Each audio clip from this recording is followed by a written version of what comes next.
ಆಕಿನ ನರಸಿಂಹನ್ ಜೊತೆ ಸೇರ್ಕೊಂಡ ನಿಮ್ಗೆಲ್ರಿಗೂ ಮೋಸ ಮಾಡ್ಯಾಡ್ರಿ. ಅದಲ್ದ ಈ ವಿಷಯ ಎಲ್ರಿಂದನೂ ಮುಚ್ಚಿಟ್ಟಾಡ್ರಿ. ಆದ್ರೆ ಇದು ಯಾರಿಗೂ ಕಣ್ಣಿಗೆ ಕಾಣುವಲ್ದ್ರಿ. ಎಲ್ರಿಗೂ ಆ ಸಂಜನಾ ಮನೆಯಿಂದ ಹೊರಗಿರುದ ಕಾಣಕತ್ತದ್ರಿ. ಆ ದುಃಖನ್ಯಾಗ ಅದಾರ್ರಿ ಎಲ್ರು. ಆದ್ರೆ ನನಗ ಆ ನೋವು ಯಾವುದೂ ಇಲ್ರಿ. ಯಾಕೆ ಹೇಳ್ರಿ? ತಪ್ಪು ಯಾರೋ ಮಾಡಲ್ರಿ, ಶಿಕ್ಷೆ ಕೊಡು ನಿಮ್ಮ ಗುಣ ಐತಲ್ರಿ. ನಾ ಮೆಚ್ಚಿನ್ರಿ ಅಪ್ಪಾಜಿ. ಪ್ಲೀಸ್ ನಾಷ್ಟ ಮಾಡ್ರಿ. ನೀವು ತಿನ್ನುತನ ನಾನು ಅಮ್ಮ ತಿನ್ನಕ್ಕಾಗೋದಿಲ್ಲ. ಪ್ಲೀಸ್ ರೀ ಅಪ್ಪ. ಕೂತ್ಕೊಳ್ಳಿ. ನನ್ನಿಂದ ಯಾರೂ ಉಪವಾಸ ಇರಬೇಕಾಗಿಲ್ಲ.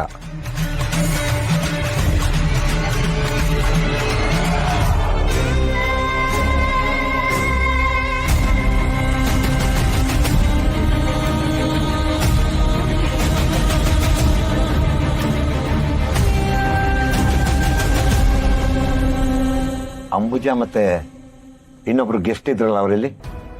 ಅಂಬುಜಾ ಏನೋ ತರ್ತೀನಿ ಅಂತ ಪೇಟೆಗೆ ಹೋದ್ಲು. ಅವ್ರು ಇನ್ನೊಬ್ರು ಎಲ್ಲಿ ಹೋಗಿದಾರೋ ಗೊತ್ತಿಲ್ಲ. ಮೋಸ್ಟ್ಲಿ ನೀವು ಅವ್ರ ತಂಗಿನ ಮನೆಯಿಂದ ಹೊರಗೆ ಹಾಕಿದ್ರಲ್ರಿ, ಅದ್ರ ಕೋಪ ಮಾಡ್ಕೊಂಡು ಹೋಗಿರ್ಬೋದ್ರಿ.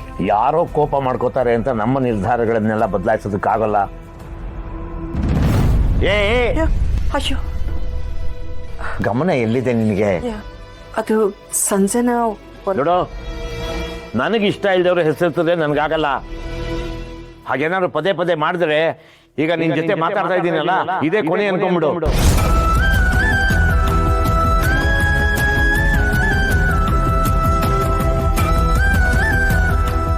ಆಯ್ತು, ನಾನು ಮಾತಾಡಲ್ಲ.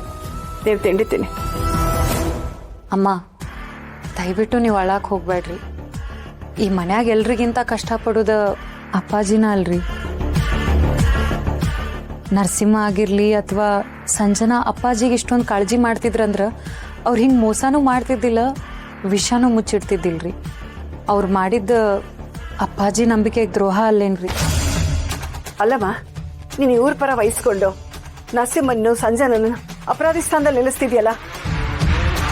ಇವಳ ಮೇಲೆ ಕೋಪ ಮಾಡ್ಕೋತೀಯ ನೀನು? ಮೊದಲು ನಿನ್ನ ಮಗ ಅಂತ ಇದಾನಲ್ಲ, ಅವನನ್ನ ನೆಟ್ಟಿಗಿಟ್ಕೋ. ಎಲ್ಲ ನೋಡ್ತಾ ಇದ್ರೆ ಅನ್ನ ಗದ್ದಲೇ ಎಳೆಯಲ್ಲ. ಈಗ ಅನುಭವಿಸ್ತಿರೋ ಸಾಲದು ಅಂತ ಮತ್ತೆ ಅದೇ ತರ ಮಾತಾಡ್ತಿದ್ದೀರಾ? ನಾನೇನಾದ್ರೂ ಒಂದು ಮಾತಾಡಿದ್ರೆ ಕಣ್ಣಿಂದ ನೀರು ಧಡ ಧಡ ಅಂತ ಸುರಿಯುತ್ತೆ. ನಿನ್ ಮಗ ಮಾಡಿದ್ದು ತಪ್ಪು ಅಂತ ಒಂದೇ ಒಂದ್ಸಲ ನಿನ್ ಬಾಯಿಂದ ಬಂತ? ಮಕ್ಕಳು ಮಾಡಿದ್ದೆಲ್ಲ ಸರಿ ಅಂತ ತಲೆದೂಗೋ ತಾಯಂದ್ರು ಇರೋ ತನಕ ತಪ್ಪು ಮಾಡೋದನ್ನ ಮಕ್ಕಳು ಬಿಡೋದೇ ಇಲ್ಲ, ಮಾಡ್ತಾನೆ ಇರ್ತಾರೆ. ಒಂದಲ್ಲ ಒಂದಿನ ಅವರಿಂದ ನಮ್ಮ ಮಾನ ಮರ್ಯಾದೆ ಬೀದಿ ಪಾಲಾಗತ್ತೆ. ಅಪ್ಪಾಜಿ, ಯಾರೋ ಮಾಡಿದ ತಪ್ಪಿಗೆ ನೀವು ಎದಕ್ಕೆ ಅಮ್ಮಗೆ ಬೈಯಾಕತ್ತೀರ್ರಿ? ಪಾಪ ಹಿಂಗೆಲ್ಲ ಆತಂತ ಅವ್ರಿಗೂ ಬೇಜಾರು ಇರ್ತದಲ್ರಿ.